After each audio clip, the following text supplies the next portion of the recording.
everybody. This is Carrie Myronik, and I'm a Sassy Sister. You are listening to Sassy Sisters Radio on Society Bites Radio. Of course, my name is Carrie Myronik. I'm one of the co-founders of this great group, and I'm here with my partner in crime. I'm Kim Smith, and sometimes we get in a little bit of trouble together. No way. But we have a lot of fun doing it. Tell me about our trouble. Oh, Did we get in trouble? Let's see. Our last trip to Orlando. Oh, she laughs. We had so there's that. So much fun. Yep. We went out. We went dancing. Nobody was dancing. All us Sassy Sisters that got up, danced, got the group going, grabbed people to come dance with us. We do stuff like that. Everybody wanted to dance with us because we are sassy. And the band came and thanked us for doing it. They did. They loved it. So, Sassy Sisters is a fun group. We do a lot of, fundraising, fun fundraisers. But once in a while, we'll just take a little jaunt up to Orlando, hang out, go by the pool, and drink buckets of rum. Oh, yes. Rum buckets. Oh, my gosh. Speaking of buckets of rum, what are you drinking tonight? Vodka? Surprise. Okay. What else would I drink? What about you, Carrie? What are you drinking? I think it's wine. I think it's red wine. I love this new red wine. Like Valpolicella, which means the Valley of Many Cellars. Love it. Ooh, you like because we learned that when we were in Italy for the Sassy Sisters tour. Yes. We took a Sassy Sisters tour to Italy, which was so much fun. Yeah, it was a blast. But that's what we're all about anyway, is fun. There was no giggling in Italy. Oh, God, no. Oh, no. We didn't stay up till all hours of the night. No. We were very well behaved in Italy. Yeah, very well behaved. And we didn't see any cute guys either. Oh, no. No cute Italian guy. CIT. Yeah. CIG. Oh, cute IT. Duh. That's right. Kim, how do you spell your name? Well, Smith is pretty easy. Kim's pretty easy. All right. So even if I have too much to drink, I can still smell those. Oh, I haven't even hardly drank anything. It's just, I've had a rough day. Did you have a rough day, my dear? I did have a rough day. Oh, we're all very sad. Very exhausting. Okay, How was your day? Oh, gosh, I'm busier than heck. I'm a real estate agent.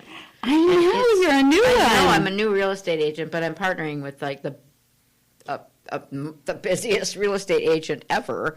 Which happens to be a Sassy Sister as well. Yeah, and she was, spotlighted on one of our shows. She was one of the guests, Mindy Buckley. She's amazing. So anyway, we're busy. So tonight we're super excited. We have PHYLLIS LUCCA as our guest. She is an amazing woman. She's been one of our long-time, maybe one of the first members we ever had, as far as I'm concerned. Super supportive, always there to support and sponsor anything. PHYLLIS has had some ups and downs, and we can't wait to talk to her. She grew up in New York. Yes. Welcome, PHYLLIS. Thank you. How you doing? Thank you. You'll hear the New York come out. Yeah, she's got a little New York going on. So Brooklyn.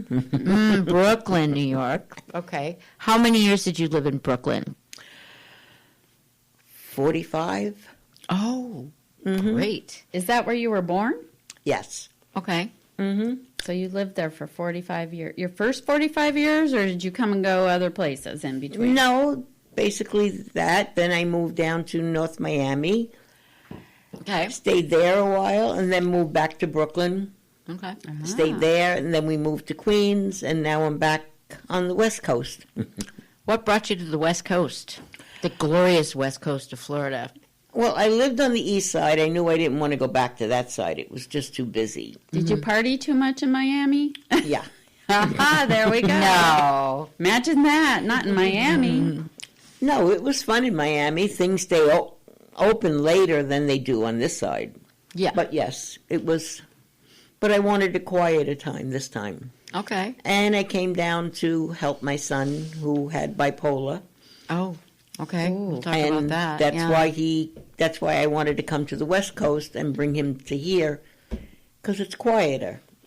Okay. little Yeah, it was easier quiet. It's a lot quieter. So tell us about your time in Brooklyn when you were young. Like, did you have any?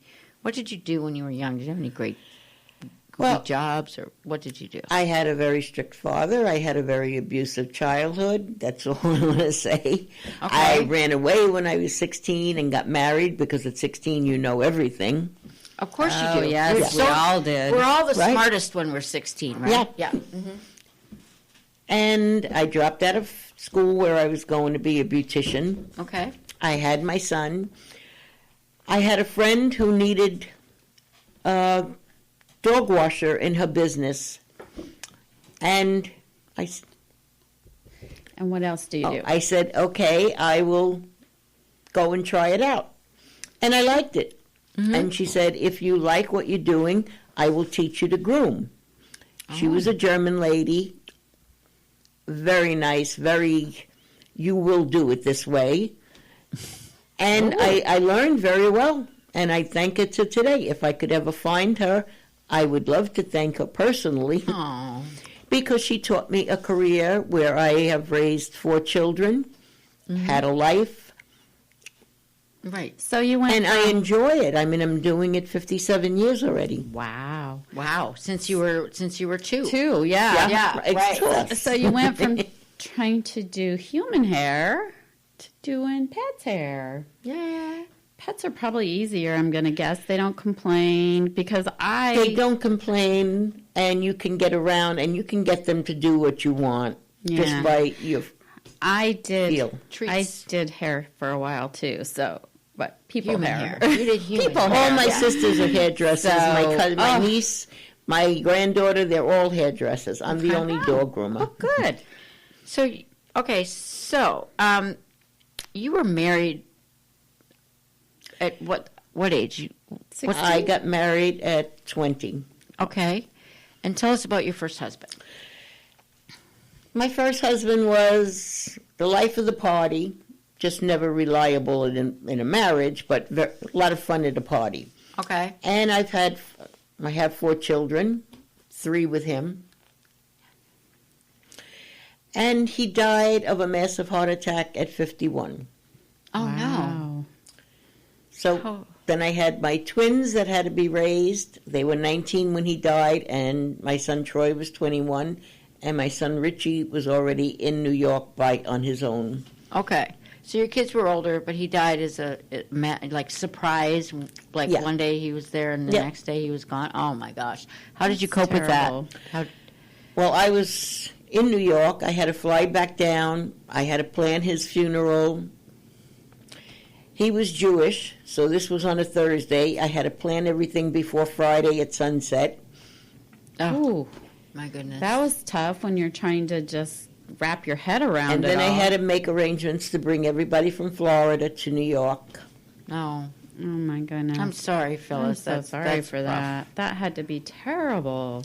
So what did you do after that? I mean, how did you Cope. How did you cope? How did you survive as a single The woman? hardest part was helping my twins through it, because I bet. my son would call me at night, and it would seem like forever. He'd be crying, and it's only like 10, 15 minutes, but it would seem like forever because I can't get to him. I can't help him. I'm in New York. He's in Florida. Right. Oh, That's So hard. that was the hardest, was trying to get them through it. right. Well, you're a strong woman, and so you made it through. Yes. And then, what was your life like after then? After your husband died, what happened? Well, I bought a cute little bungalow in Sheepshead Bay. Sheepshead Bay. I had a good paying job What were you doing? managing a pet store in Sheepshead Bay and dog grooming. Great. Where's Sheepshead Bay? It's a small little fishing village in Brooklyn. Oh, okay. Cool. Okay. Yes, everybody knows Lundy's restaurant is in Sheepshead Bay. Okay. Not this Minnesota girl. I haven't been there, but That's awesome. Okay, so what? Okay, so now you're managing a pet store. You're doing great, and then what? I got tired of dealing with teenagers that we had as salespeople, alcoholics that we had as salespeople, and my son Troy was getting a lot worse with his bipolar. Oh. So I decided, this is enough. I'm going to go back down to Florida to help him. Okay. And you came to the Gulf Coast? I came to the West Coast, yes. Okay, great. So how's Troy doing? Tell us about that. 1 week to the day that I came down to Florida, Troy took his life. Oh, Oh, my Phyllis, goodness. I'm so sorry. That had to be the most horrible thing a mother could ever go through. I am so sorry. Yes, it is. Thank you. Wow. How did you survive that? I mean, Yeah. oh my gosh, that's horrible. How did you? I get goosebumps Don't know how I thinking of really it. got through it. It took me 2 years before I turned off his cell phone. Oh, honey. I always felt like there was a big hole. Oh. I had a customer that dealt with a Tibetan priest, and while he was here in Florida, he came and said a prayer over me, and I can feel everything wash out. Okay. And it was better to deal with everything after that. Oh, wow. Yeah, That's tough. that is really tough. I just can't even imagine. I have 2 daughters, and I just can't imagine what it would be like. Do you feel, and you know, I'm just asking. I mean, I would have no idea what it would feel like to have a son take his own life, but do you deal with guilt or anything like that? Yes, I think everyone does. Could I have done this differently? Should I have done that? What could I have done? Oh. I'm sure. Yes. And you probably every day. And you know that there was nothing that you could do. I mean, No. yeah, and I'm it's mental sure- illness. Absolutely, you did everything you could. Dealing with mental illness, it is what it is, and you try and help as much as you can. I'm sure I haven't dealt with it myself, but you know, you can only do so much. Yes. When I couldn't get him on the phone, I would panic. I would call the police stations. I would call hospitals down in Florida to see. And one of the policemen said to me that Florida does not have enough help for mental illness. Which is Yes. probably why there's homeless people around too, Well- Yes. because a lot of the homeless is because of mental illness. Of course. Yeah. So, It's sad. well, thank you for sharing that. We're very, very, very sorry for your loss. That's Thank a you so horrible much. thing. So, Phyllis, you married again. Tell us what happened. Tell us. Oh, I met Freddie. There was just a strong attraction to him. He was my mechanic, but we never spoke. I groomed his dogs, and all of a sudden he had asked me if I wanted to go to dinner, and I kept putting him off, and then he said, well, why not? Why did you put him off if you had a strong attraction? I was afraid of the attraction. It's a little scary, a little too strong, huh? Yeah. Woohoo! And he turned out to be such a great guy, and we were together 25 years. Oh, great. He took me skiing. I learned to ski. What? Yep. It's cold. I That's lived in cold. Colorado. I never It even was- learned that. It was so much fun. He got instructors for me in the morning, and we'd ski in the afternoon together. So I learned the right way. Mm-hmm. We've been to Italy. We've been all over. He was just Aw. a great guy. And you lived together in Florida. No, we lived in Queens. We bought a house. On Oh, the you were water back now in Queens. Queens. So you okay. got back to Queens. Yeah. Oh, Okay. okay. Wonderful. So what did Freddie do? Was he retired? What? Freddie was retired. He was a mechanic. He was retired. But when Troy got work,